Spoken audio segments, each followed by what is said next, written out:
because He lives.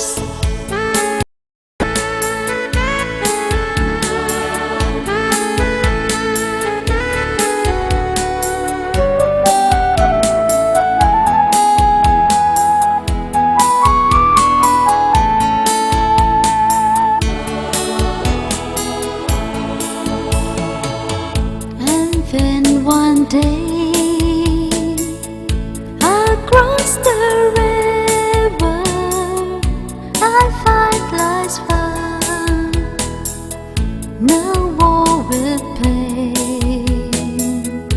And then as death gives way to victory, I'll see the lights of glory, and I know He lives. Because He lives, I can face tomorrow. Because He lives, all fear is gone. Because I know He holds my future, and life is worth the living just because He lives.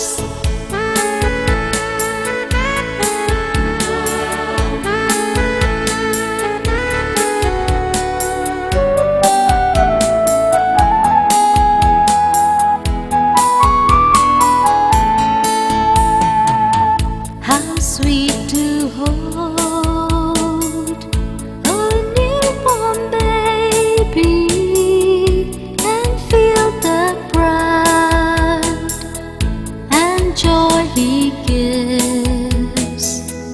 But greater still,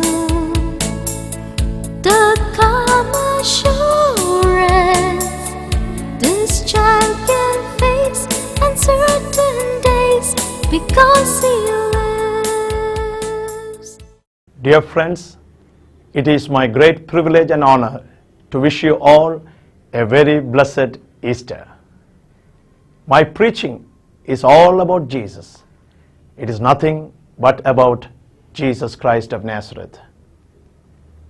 But when we talk about Jesus, the whole story of Jesus becomes meaningful in our lives only when we believe that this Jesus is risen from the dead and He is alive. That is why when Apostle Paul wrote the letter to the church in Corinth, he said, "If Christ is not risen, our preaching is in vain." യേശു ക്രിസ്തു ഉയർത്തെഴുന്നേറ്റിട്ടില്ല എങ്കിൽ ഞങ്ങളുടെ പ്രസംഗം വ്യർത്ഥം. എന്നാൽ ഇന്ന് ഈ മാധ്യമത്തിലൂടെ ഈസ്റ്ററിൻ്റെ സന്ദേശം ഞാൻ നിങ്ങളോട് പ്രസംഗിക്കുമ്പോൾ എനിക്കൊരു നിശ്ചയമുണ്ട്, എൻ്റെ പ്രസംഗം വ്യർത്ഥമല്ല. എൻ്റെ പ്രസംഗത്തിന് അർത്ഥമുണ്ട്, ശക്തിയുണ്ട്. കാരണം ഞാൻ പ്രസംഗിക്കുന്ന യേശു ഇന്നും ജീവിക്കുന്നു.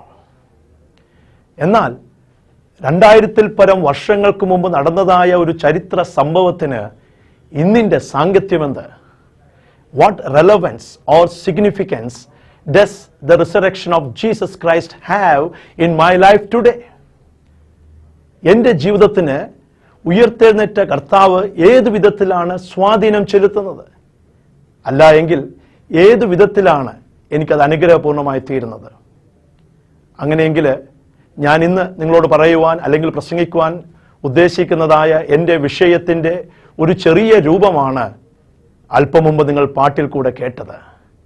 ആ പാട്ടിൻ്റെ കോറസ് ഇങ്ങനെ ആയിരുന്നല്ലോ, because Christ lives all fear is gone. Because Christ lives, I have no worry about my future. And because Christ lives, I believe that life is worth the living.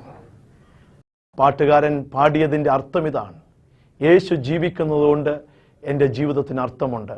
യേശു ജീവിക്കുന്നതുകൊണ്ട് എനിക്ക് ഭയമില്ല. യേശു ജീവിക്കുന്നതുകൊണ്ട് എനിക്ക് നാളെക്കുറിച്ച് ഭാരമില്ല. എല്ലാറ്റിനുപരിയായി എൻ്റെ യേശു ഉയർത്തെഴുന്നേറ്റ് ജീവിക്കുന്നതുകൊണ്ട് എൻ്റെ ജീവിതത്തിന് അർത്ഥമുണ്ട്. ഞാൻ നേരത്തെ ചോദിച്ച ചോദ്യം, what significance does the resurrection of Jesus Christ have in my life today?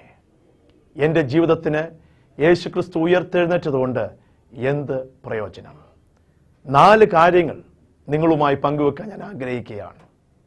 ഒന്നാമതായി, the resurrection of Jesus Christ proves that the words and promises of Jesus are true and therefore I can claim them in my own life.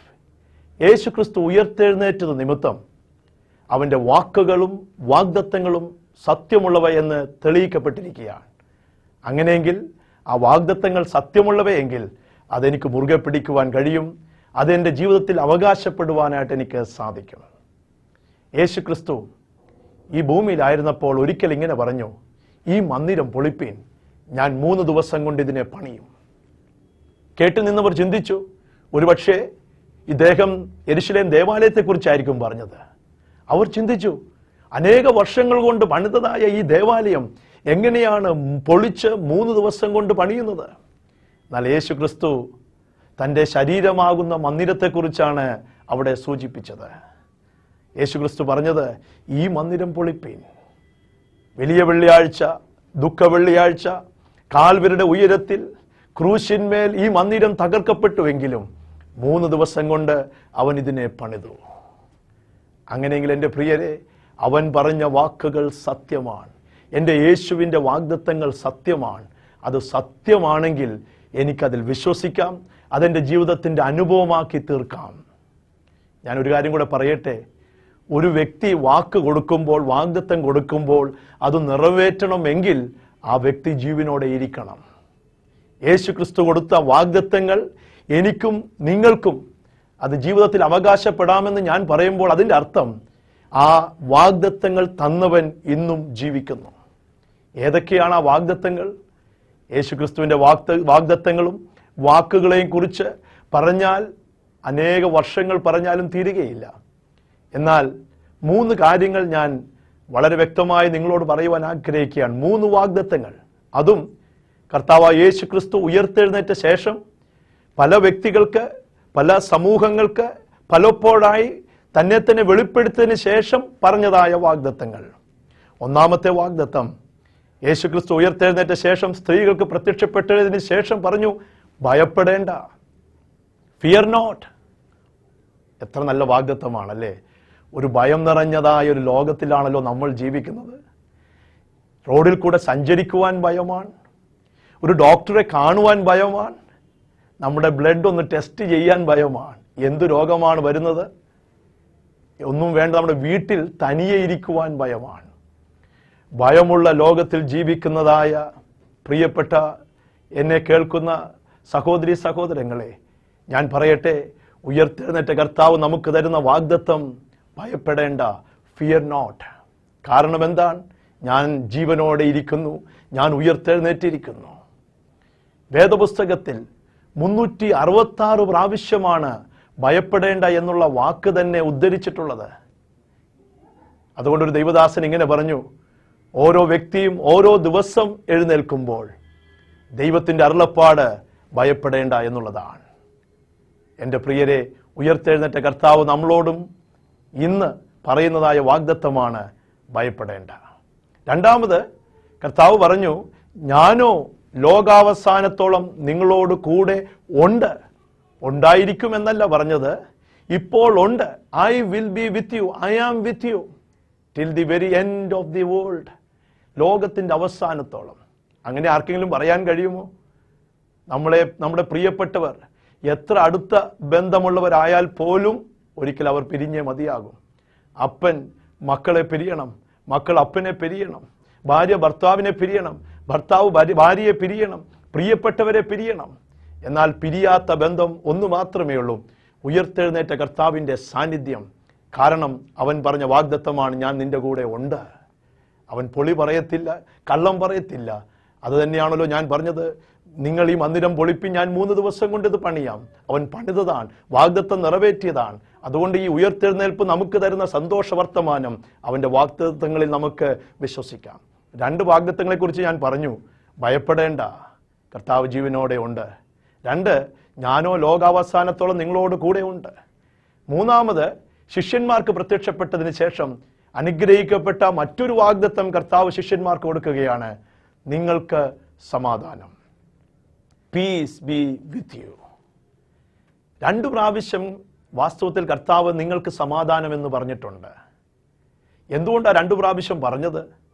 സാധാരണ രീതിയിൽ യഹൂദന്മാർ തമ്മിൽ കാണുമ്പോൾ പറയുന്നതായ ഒരു അഭിവാദന വാക്കുണ്ട്, ഒരു greeting word, Shalom അല്ലെങ്കിൽ സമാധാനം. കർത്താവ് ആദ്യം സമാധാനം എന്ന് പറഞ്ഞപ്പോൾ ഒരുപക്ഷെ അതൊരു ഗ്രീറ്റിംഗ് വേർഡായിട്ട് നമുക്ക് ചിന്തിക്കാം. എന്നാൽ രണ്ടാമത് കർത്താവ് പറഞ്ഞു ഷാലോം, നിങ്ങൾക്ക് സമാധാനം. അത് വെറും ഒരു ഗ്രീറ്റിംഗ് വേർഡ് അല്ല, ഒരു അഭിവാദന വാക്കുകളല്ല, മറിച്ച് അതൊരു വാഗ്ദത്തമായിരുന്നു. അത് കർത്താവായ യേശു ക്രിസ്തു ഉയർത്തെഴുന്നേറ്റതിന് ശേഷം ലോകത്തിന്റെ ജനത്തിന് കൊടുക്കുന്നതായ ഒരു വാഗ്ദത്തമാണ്, നിങ്ങൾക്ക് സമാധാനം. അസമാധാനം കൊണ്ട് നിറഞ്ഞതായ ഈ ലോകത്ത് സമാധാനം നൽകുവാൻ കഴിവുള്ള ഒരു മാത്രം, അത് ഇന്നും ജീവിക്കുന്ന യേശു ക്രിസ്തുവാണ്. ഈ യേശു ക്രിസ്തു നൽകുന്ന സമാധാനത്തെക്കുറിച്ച് പൗലോസ് അപ്പോസ്തലൻ ഫിലിപ്പിലുള്ള സഭയ്ക്ക് കത്തെഴുതുമ്പോൾ ഇപ്രകാരം പറഞ്ഞിരിക്കുന്നു: ഒന്നിനെക്കുറിച്ചും വിചാരപ്പെടരുത്, എല്ലാറ്റിലും പ്രാർത്ഥനയാലും അപേക്ഷയാലും നിങ്ങളുടെ ആവശ്യങ്ങളെ സ്തോത്രത്തോടെ ദൈവത്തോട് അറിയിക്കത്രേ വേണ്ടത്. അപ്പോൾ സകല ബുദ്ധിയെയും കവിയുന്ന സമാധാനം, the peace that passes all human understanding, സകല ബുദ്ധിയെയും, നമ്മുടെ മനസ്സിനെയും നമ്മുടെ ബുദ്ധിക്കും അതീതമായി പ്രവർത്തിക്കുന്ന ഒരു സമാധാനം. എൻ്റെ പ്രിയരെ, ഞാൻ ആ ഭാഗം വിടുവാൻ ആഗ്രഹിക്കുകയാണ്. യേശു ക്രിസ്തു ഉയർത്തെഴുന്നേറ്റത് കൊണ്ട് എനിക്കും നിങ്ങൾക്ക് ലഭിക്കുന്ന ആദ്യത്തെ പ്രയോജനം, അവൻ്റെ വാഗ്ദത്തങ്ങളിൽ നമുക്ക് ഊറ്റം കൊള്ളാം, അവൻ്റെ വാഗ്ദത്തങ്ങളിൽ നമുക്ക് വിശ്വസിക്കാം. എന്തെല്ലാമാണ് വാഗ്ദത്തങ്ങൾ? അനേക വാഗ്ദത്തങ്ങളാണ്. എന്നാൽ ഉയർത്തെഴുന്നേറ്റ കർത്താവ് പറഞ്ഞ 3 കാര്യങ്ങൾ ഞാൻ നിങ്ങളെ വീണ്ടും ഓർപ്പിക്കട്ടെ. ഭയപ്പെടേണ്ട, യേശു ജീവിക്കുന്നു. അവൻ ലോകാവസാനത്തോളം നിങ്ങളോട് കൂടെയുണ്ട്. ആരെല്ലാം മാറിയാലും കൂടെയിരിക്കുന്ന ഒരു രക്ഷകൻ നമുക്ക് വേണ്ടി ഇന്നും ജീവിക്കുന്നു. 3ാമത്, ഭയവും അസമാധാനവും അക്രമവും നിറഞ്ഞ ഈ ലോകത്തിൽ യേശു പറയുകയാണ്, നിങ്ങൾക്ക് സമാധാനം. എന്ത് സമാധാനമാണ്? സകല ബുദ്ധിയെയും കവിയുന്നതായ സമാധാനം. 2ാമതായിട്ട്, ഈ ഉയർത്തെഴുന്നേറ്റ കർത്താവ് എനിക്ക് തരുന്ന 2ാമത്തെ അവകാശം എന്താണെന്ന് ചോദിച്ചാൽ, the resurrection of Jesus Christ gives us victory over sin. ഉയർത്തെഴുന്നേറ്റ കർത്താവ് പാപത്തിന്റെ മേൽ നമുക്ക് വിജയം തരുന്നു. പാപത്തിന്റെ മേൽ വിജയം, ബന്ധനത്തിന്റെ മേൽ വിജയം, ശാപത്തിന്റെ മേൽ വിജയം, രോഗത്തിന്റെ മേൽ വിജയം. എന്തുകൊണ്ട് ആ വിജയം നമുക്ക് ലഭിക്കുന്നെന്ന് ചോദിച്ചാൽ, ഈ പാപത്തെയും ഈ രോഗങ്ങളെയും ഈ ശാപങ്ങളെയും അവൻ ക്രൂശിന്മേൽ വഹിച്ചു. നമ്മൾ ഏൽക്കേണ്ടതായ പാപത്തിന്റെ വിലയായ ശിക്ഷയായ മരണം അവൻ ക്രൂശിന്മേൽ വഹിച്ചതുകൊണ്ട് നമുക്ക് ഈ ഉയർത്തെഴുന്നേറ്റ കർത്താവിന്റെ നാമത്തിൽ ഒരു വിജയമുണ്ട്. എന്നെ കേൾക്കുന്ന ആരെങ്കിലും ഈ പാപത്തിന്റെ ബന്ധനത്തിലായിട്ടുണ്ടെങ്കിൽ, പാപ സ്വഭാവത്തിൽ ആയിട്ടുണ്ടെങ്കിൽ, നിങ്ങൾക്കിതാ ഒരു സന്തോഷ വർത്തമാനം, പാപത്തിന്റെ മേൽ നിങ്ങൾക്ക് വിജയമുണ്ട്. യേശു ക്രിസ്തു ഉയർത്തെഴുന്നേറ്റിരിക്കുന്നത് കൊണ്ട് നിന്റെ പാപ സ്വഭാവത്തിന്റെ മേൽ, അന്ധകാരം നിറഞ്ഞതായ ജീവിതത്തിന്റെ മേൽ ഒരു വിജയമുണ്ട്. ഇന്ന് നമ്മുടെ സമൂഹം വഷളായിക്കൊണ്ടിരിക്കുന്നൊരു സമൂഹമാണ്. മദ്യപാനം, മയക്കുമരുന്ന്, ലോകത്തിന്റെ വെറിക്കൂത്തുകൾ, അങ്ങനെ പലവിധമായ പാപ സ്വഭാവങ്ങൾ നിമിത്തം വ്യക്തി ജീവിതങ്ങൾ ദുരിതപൂർണമായിക്കൊണ്ടിരിക്കുന്നു. കുടുംബ ജീവിതങ്ങൾ തകർന്നുകൊണ്ടിരിക്കുന്നു. എവിടെയും സമാധാനമില്ല. പുഞ്ചിരി നഷ്ടപ്പെട്ടു, സന്തോഷം നഷ്ടപ്പെട്ടു. എന്നാൽ അത് തിരികെ ലഭിക്കുവാൻ ഉയർത്തെഴുന്നേറ്റ കർത്താവ് നമ്മളോട് നൽകുന്നതായ വ്യക്തമായ ശക്തമായ ദൂതാണ്, നിനക്ക് നിന്റെ പാപത്തിന്റെ മേൽ വിജയമുണ്ട്. എത്ര നല്ല സന്ദേശമാണ്! യേശു ക്രിസ്തുവിന്റെ വാഗ്ദത്തങ്ങൾ എനിക്ക് അവകാശം പറയാം. 2, എൻ്റെ പാപത്തിന്റെ മേൽ എനിക്കൊരു വിജയമുണ്ട്. എനിക്ക് സന്തോഷകരമായ സമാധാനം നിറഞ്ഞതായ ഒരു ജീവിതം നയിക്കാം. 3ാമത്, ഈ യേശു ക്രിസ്തു ഉയർത്തെഴുന്നേറ്റ് ജീവിക്കുന്നത് കൊണ്ട് എനിക്കുള്ള ഏറ്റവും വലിയ പ്രയോജനം, the resurrection of Jesus Christ gives us victory over death and assures us the certainty of our eternity. യേശു ക്രിസ്തു ഉയർത്തെഴുന്നേറ്റിരിക്കുന്നത് കൊണ്ട് എനിക്ക് മരണത്തിന്മേൽ ജയമുണ്ട് എന്ന് മാത്രമല്ല, എനിക്ക് നിത്യതയ്ക്കുമേൽ ഒരു അവകാശമുണ്ട്. എത്ര അനുഗ്രഹിക്കപ്പെട്ടതായ ഒരു വാഗ്ദത്തമാണല്ലേ! ഈ ആയുസ്സിൽ മാത്രമല്ല നമുക്ക് പ്രത്യാശയുള്ളത്. പൗലോസ് അപ്പോസ്തലൻ കൊരിന്ത്യ സഭയ്ക്ക് എഴുതുമ്പോൾ പറഞ്ഞിട്ടുണ്ട്, നിങ്ങൾ ഈ ആയുസ്സിൽ മാത്രം പ്രതീക്ഷ വെച്ചിട്ടുള്ളവരെങ്കിൽ സകല മനുഷ്യരിലും വെച്ച് മടയന്മാരാണ്. അരിഷ്ടന്മാരാണ്. എന്നാൽ ഞാൻ പറയട്ടെ, ഈ ഉയർത്തെഴുന്നേറ്റ കർത്താവ് ഇന്നും ജീവിക്കുന്നുവെന്ന് വിശ്വസിക്കുന്നുവെങ്കിൽ ഈ ജീവിതത്തിന് ശേഷം ഒരു ജീവിതമുണ്ട്, ഒരു നിത്യതയുണ്ട്. അതുകൊണ്ട് തന്നെ കർത്താവിൻ്റെ ദാസനായ പൗലോസ് ഒരിക്കൽ ഇങ്ങനെ പറഞ്ഞു, ഹേ മരണമേ നിന്റെ ജയമെവിടെ? ഹേ മരണമേ നിന്റെ വിഷമുള്ളവിടെ? മരണത്തിൻ്റെ വിഷമുള്ള പാപം, പാപത്തിൻ്റെ ശക്തിയോ ന്യായപ്രമാണം. എന്നാൽ യേശു ക്രിസ്തു മൂലം നമുക്ക് ജയം നൽകുന്ന ദൈവത്തിന് സ്തോത്രം. യേശു ക്രിസ്തുവിനെ ഉയർപ്പിച്ച ദൈവം നമ്മെ ഓരോരുത്തരെയും ഉയർപ്പിച്ച് നിത്യതയിൽ നിർത്തുന്ന ഒരു ദിവസമുണ്ട്. യേശു ക്രിസ്തുവിൻ്റെ ഉയർത്തെഴുന്നേൽപ്പിൽ വിശ്വസിക്കുന്ന ഓരോ വ്യക്തിയെയും സംബന്ധിച്ചിടത്തോളം കർത്താവ് പറയുന്നത് ആ വ്യക്തിയുടെ മരണം ഒരു ഉറക്കം മാത്രമാണ്, അതൊരു നിദ്രയാണ്. കാരണം ഉറക്കം കഴിഞ്ഞ് ഉണർന്നെഴുന്നേൽക്കുന്നതായ ഒരു അനുഭവം മാത്രമാണ് യേശു ക്രിസ്തുവിൽ വിശ്വസിക്കുന്ന ഒരു വ്യക്തിയെ സംബന്ധിച്ചിടത്തോളം മരണം എന്ന് പറയുന്നത്. അത് എന്നേക്കുമായിട്ടുള്ളൊരു വിടവാങ്ങലല്ല, മറിച്ച് നിത്യതയിലേക്ക് പ്രവേശിക്കുന്ന ഒരു പ്രവേശനത്തിൻ്റെ കവാടം മാത്രമാണ്. അങ്ങനെയെങ്കിൽ യേശു ക്രിസ്തുവിൻ്റെ ഉയർത്തെഴുന്നേൽപ്പ് നമുക്ക് തരുന്ന ഏറ്റവും വലിയ വാഗ്ദത്തം എന്താണെന്ന് ചോദിച്ചാൽ, എൻ്റെ ജീവിതം ഇവിടം കൊണ്ട് അവസാനിക്കുന്നതല്ല, എനിക്കൊരു നിത്യതയുണ്ട്. യേശു ക്രിസ്തുവിൻ്റെ ഉയർത്തെഴുന്നേൽപ്പിൽ വിശ്വസിക്കുന്ന വിശ്വാസ സമൂഹങ്ങൾ തങ്ങളുടെ ഇഹലോകവാസത്തെക്കുറിച്ച് പറയുന്നത് ഇത് ഒരു കൂടാരമായ ജീവിതമാണ്, ഒരു ടെന്റിൽ താമസിക്കുന്ന ഒരു താമസമാണ്. എന്നാൽ ഭവനം എന്ന് പറയുന്നത് നിത്യതയിലാണ്. വീണ്ടും ഞാൻ പൗലോസ് അപ്പോസ്തലൻ കൊരിന്ത്യ സഭയ്ക്ക് എഴുതിയതായ വാക്യം പറയട്ടെ, കൂടാരമായ ഞങ്ങളുടെ ഈ ഭൗമഭവനം അഴിഞ്ഞുപോയാൽ കൈപ്പണിയല്ലാത്തൊരു നിത്യഭവനം നമുക്ക് സ്വർഗത്തിലുണ്ട് എന്നറിഞ്ഞ് ഞങ്ങളതിൽ സന്തോഷിക്കുന്നു. ഞാൻ ഇത്രയും പറഞ്ഞത് എന്നെ കേൾക്കുന്ന എൻ്റെ പ്രിയരെ, നമ്മുടെ ജീവിതത്തിന് ഒരു അർത്ഥം കൈവരുവാൻ പോകുകയാണ്. ഈ ജീവിതം ഇവിടം കൊണ്ട് അവസാനിക്കുകയല്ല. ഈ ജീവിതത്തിന് ശേഷം ഇതിനേക്കാൾ മേന്മേറിയ ഒരു ജീവിതമുണ്ട്. ഈ ലോകത്തിൽ കണ്ണുനീരുണ്ട്, ദുഃഖമുണ്ട്, കഷ്ടതയുണ്ട്. കർത്താവ് തന്നെ പറഞ്ഞു, ലോകത്തിൽ നിങ്ങൾക്ക് കഷ്ടമുണ്ട്, എങ്കിലും ധൈര്യപ്പെടുവിൻ, ഞാൻ ലോകത്തെ ജയിച്ചിരിക്കുന്നു. അതുകൊണ്ട് ലോകത്തിൽ കഷ്ടമുണ്ട്, രോഗമുണ്ട്, ദുഃഖമുണ്ട്, കണ്ണുനീരുണ്ട്.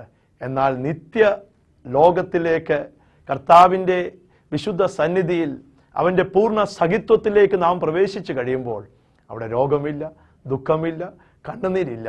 കർത്താവായ യേശു ക്രിസ്തുവിനെ ആരാധിക്കുന്ന ഒരു കൂട്ടം, അത് എവിടെ നിന്ന് വന്നവരാണ്?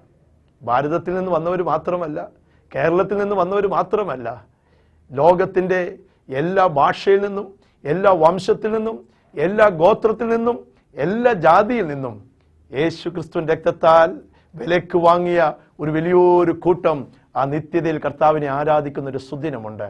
അന്ന് ഞാനും നിങ്ങളും അവിടെ കാണുമോ? കാണണമെങ്കിൽ ഈ ഉയർത്തെഴുന്നേറ്റ് ഇന്നും ജീവിക്കുന്ന യേശു ക്രിസ്തുവിൽ വിശ്വസിക്കണം. 3 കാര്യങ്ങൾ ഞാൻ പറഞ്ഞു. ഉയർത്തെഴുന്നേറ്റ കർത്താവ് നമുക്ക് തരുന്നതായ അനുഗ്രഹങ്ങൾ, അവകാശങ്ങൾ, അനുഭവങ്ങൾ. ഒന്നാമത്, ഉയർത്തെഴുന്നേറ്റ കർത്താവിൻ്റെ വാഗ്ദത്തങ്ങൾ സത്യമുള്ളവയാണ്. അതിന്മേൽ നമുക്ക് മുറുകെ പിടിക്കാം, അത് നമ്മുടെ ജീവിതത്തിൻ്റെ അവകാശമായി തീരാം.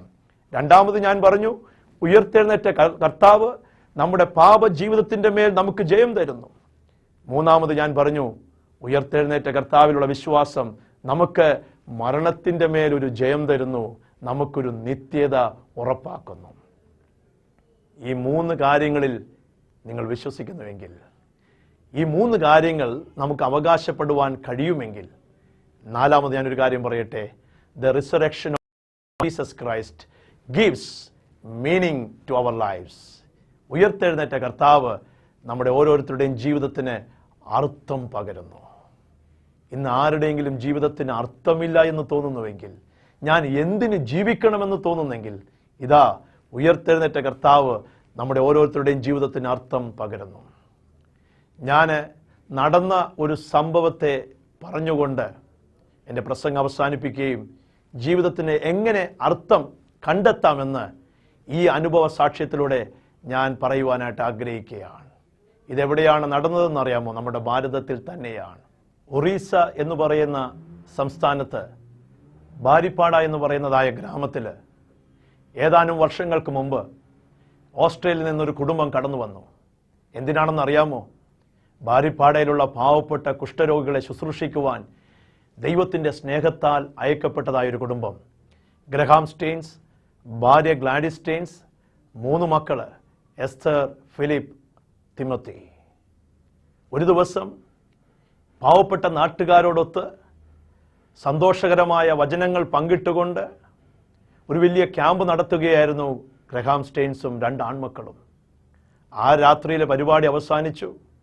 തൻ്റെതായ വാഹനത്തിൽ ഗ്രഹാം സ്റ്റെയിൻസും 2 ആൺമക്കളും വിശ്രമിക്കുമ്പോൾ ഇവരുടെ പ്രവർത്തനത്തെ തെറ്റിദ്ധരിച്ചതായ ഏതാനും വ്യക്തികൾ കടന്നു വന്ന് പെട്രോൾ ഒഴിച്ച് തീ കത്തിച്ച് അതിനകത്തുറങ്ങുന്നതായ ഗ്രഹാം സ്റ്റെയിൻസിനെ 2 പിഞ്ചു മക്കളെയും കൊന്നുകളഞ്ഞു. ഈ സംഭവം നടന്ന് ഏതാനും ദിവസങ്ങൾ കഴിഞ്ഞപ്പോൾ ആ മഹനീയമായ വ്യക്തിയെ കാണുവാനുള്ളൊരു ഭാഗ്യം എനിക്കുണ്ടായി. ഗ്ലാഡിസ് സ്റ്റെയിൻസിനെ, ആ സ്ത്രീയെ ഏതു വിധത്തിലാണ് ആശ്വസിപ്പിക്കുക എന്നുള്ളതായ സന്ദേഹവുമായിട്ടാണ് ഞാൻ അവിടെ കടന്നു ചെല്ലുന്നത്. എന്നാൽ എന്നെ അത്ഭുതപ്പെടുത്തിയത് പുഞ്ചിരിയോടുകൂടെ ദൈവസ്നേഹത്തോടുകൂടെ ഞങ്ങളെ സ്വീകരിക്കുന്നതായ ഗ്ലാഡിസിനെയാണ് അവിടെ കണ്ടത്. അവരുടെ അനുഭവം എൻ്റെ വിശ്വാസത്തെ ഉറപ്പിച്ചു. എനിക്ക് മനസ്സിലാക്കുവാൻ കഴിഞ്ഞില്ല എന്തുകൊണ്ടാണ് ഈ വലിയ ദുരന്തത്തിൻ്റെ മധ്യത്തിലും ഈ സ്ത്രീക്ക് പുഞ്ചിരിക്കുവാൻ സാധിക്കുക, ഈ സ്ത്രീക്ക് ദൈവസ്നേഹത്തെക്കുറിച്ച് പറയുവാനായിട്ട് സാധിക്കുന്നത്. ഞാനിങ്ങനെ ചിന്തിച്ചപ്പോൾ അവരെ സഹായിക്കുന്നതായ ഒരു മലയാളി സഹോദരൻ എന്നോട് ഇങ്ങനെ പറഞ്ഞു, സഹോദര, ആ ശവസംസ്കാര ശുശ്രൂഷ നിങ്ങൾ കണ്ടിരുന്നെങ്കിൽ ഇതിനേക്കാൾ അത്ഭുതത്തോടുകൂടെ ഈ സ്ത്രീയെ നിങ്ങൾ സൂക്ഷിച്ചു നോക്കിയേനെ. ഞാൻ ചോദിച്ചു, എന്താണ് അവിടെ സംഭവിച്ചത്? അദ്ദേഹം പറഞ്ഞു, ഈ 3 പേരുടെയും ജഡം സംസ്കരിക്കുമ്പോൾ ആ ദേശനിവാസികൾ മുഴുവൻ അവിടെ ഒത്തുകൂടിയിരുന്നു. കണ്ണുനീരോടുകൂടി അവിടെ നിൽക്കുകയാണ്. കാരണം ഇതാ തങ്ങളെ സ്നേഹിച്ച, തങ്ങളെ ശുശ്രൂഷിച്ചതായ മഹാനായ ഗ്രഹാം സ്റ്റെയിൻസും 2 പിഞ്ചുമക്കളും ഇതാ 3 ശവപ്പെട്ടികളിൽ അന്ത്യവിശ്രമം കൊള്ളുകയാണ്. അവസാന ചുംബനം കൊടുക്കുവാൻ ഒരു മുഖം പോലും അവിടെ അവശേഷിച്ചിട്ടില്ല. എല്ലാം കത്തി വെറും വെണ്ണീറായി ചാരമായി തീർന്നിരിക്കുകയാണ്. ഭവനത്തിൽ വെച്ചുള്ളതായ ശുശ്രൂഷ നടന്നു. അത് കഴിഞ്ഞിട്ട് ഈ 3 ശവപ്പെട്ടികളും സെമിത്തേരിയിലേക്ക് എടുക്കുവാൻ തുടങ്ങിയപ്പോൾ ഗ്രഹാം സ്റ്റെയിൻസിന്റെ വിധവയായ ഭാര്യ ഗ്ലാഡിസ് ഇങ്ങനെ പറഞ്ഞു, I want to sing a song. എനിക്കൊരു പാട്ട് പാടണം. അവർ പാടിയത് എന്താണെന്ന് അറിയാമോ? Because Christ lives I can face tomorrow. Because he lives, all fear is gone. And I know life is worth the living just because he lives. ഒരു പാടിയ തൻ്റെ പ്രിയപ്പെട്ട ഭർത്താവും 2 ആൺമക്കളും കത്തി വെണ്ണീറായി ഒരു വലിയ ദുരന്തത്തിൻ്റെ മുൻപിൽ നിൽക്കുമ്പോൾ തലതല്ലി കരയുകയല്ല, ദൈവത്തെ വെറുക്കുകയല്ല, കോപവാക്കുകൾ പറയുകയല്ല, അരിശം കൊണ്ട് തുള്ളുകയല്ല, മറിച്ച് ഉയർത്തെഴുന്നേറ്റ കർത്താവിൻ്റെ സാന്നിധ്യവും ശക്തിയും അനുഭവിച്ചതായ ഈ ധീര വനിത പറയാണ്, എൻ്റെ യേശു ഉയർത്തെഴുന്നേറ്റ് ജീവിക്കുന്നത് കൊണ്ട് എനിക്ക് നാളെയെ അഭിമുഖീകരിക്കാം. എൻ്റെ യേശു ജീവിക്കുന്നത് കൊണ്ട് എനിക്ക് ഭയമില്ല. എൻ്റെ ഭാവി അവൻ്റെ കരങ്ങളിൽ സുരക്ഷിതമായിരിക്കുന്നത് കൊണ്ട് എൻ്റെ ജീവിതത്തിന് അർത്ഥമുണ്ട്. ഏറ്റവും കൂടുതൽ ആത്മഹത്യ നടക്കുന്നതായൊരു സംസ്ഥാനമാണ് നമ്മുടെ കേരള സംസ്ഥാനം. കടബാധ്യത നിമിത്തം, ജീവിതത്തിലെ ചെറിയ പ്രശ്നങ്ങൾ അഭിമുഖീകരിക്കുവാൻ കഴിയാത്തത് നിമിത്തം ഓരോ ദിവസം മാധ്യമങ്ങളിൽ കൂടെ അനേക വ്യക്തികൾ, അനേക കുടുംബങ്ങൾ വ്യക്തികളായിട്ടും കൂട്ടമായിട്ടും തങ്ങളുടെ ജീവിതങ്ങളെ എടുക്കുകയാണ്. എന്തുകൊണ്ടാണ്? ജീവിതത്തിന് അർത്ഥം നഷ്ടപ്പെട്ടു, നാളെയെക്കുറിച്ച് പ്രതീക്ഷയില്ല. എന്നാൽ അതിൻ്റെ മധ്യത്തിൽ ഇതാ ജീവിക്കുന്ന ഒരു സാക്ഷ്യം, തൻ്റെ ഭർത്താവിനെയും 2 പിഞ്ചു മക്കളെയും ദൈവസ്നേഹം പങ്കിട്ടു എന്നുള്ള ഒറ്റ കാരണത്താൽ ഈ ഭൂമിയിൽ നിന്ന് മാറ്റപ്പെട്ടു. അതും ഒരു ദുരന്തപൂർണമായ ഒരു കഥയിലൂടെ, ചരിത്രത്തിലൂടെ വെണ്ണീറായി തീർന്നതായ ആ 3 ശവപ്പെട്ടികളുടെ മുൻപിൽ നിന്നുകൊണ്ട് ഈ സ്ത്രീ പറയുകയാണ്, എൻ്റെ യേശു ജീവിക്കുന്നതുകൊണ്ട് എൻ്റെ ജീവിതത്തിൻ്റെ അർത്ഥമുണ്ട്. എന്നെ കേൾക്കുന്ന എൻ്റെ പ്രിയപ്പെട്ടവരെ, യേശു ക്രിസ്തു തരുന്ന ഏറ്റവും വലിയ വാഗ്ദത്തം ഇതാണ്, നിന്റെ ജീവിതത്തിന് അർത്ഥം പകർന്നു തരും. നിന്റെ സാഹചര്യം എന്തായിരുന്നാലും നിന്റെ ജീവിതത്തിന് അർത്ഥം വരണമെങ്കിൽ, നിന്റെ ഭാവി സുരക്ഷിതമാണെന്നുള്ളതായി ഉറപ്പ് ലഭിക്കണമെങ്കിൽ, നിനക്ക് ഭയമില്ലാത്ത സമാധാനമുള്ളതായ ഒരു ജീവിതം നയിക്കണമെങ്കിൽ, ഈ യേശു ക്രിസ്തു ഉയർത്തെഴുന്നേറ്റ് ഇന്നും ജീവിക്കുന്നുവെന്നും അത് നിന്റെ ജീവിതത്തിൻ്റെ യാഥാർത്ഥ്യമാണെന്നും നീ അനുഭവിച്ചറിയണം. നിനക്ക് പാടുവാൻ കഴിയുമോ? Because he lives I can face tomorrow. Because he lives all fear is gone and life is worth the living just because he lives. Because he lives, I can face tomorrow. Because he lives, all fear is gone. Because I know he holds my future. It's worth the living just because he lives.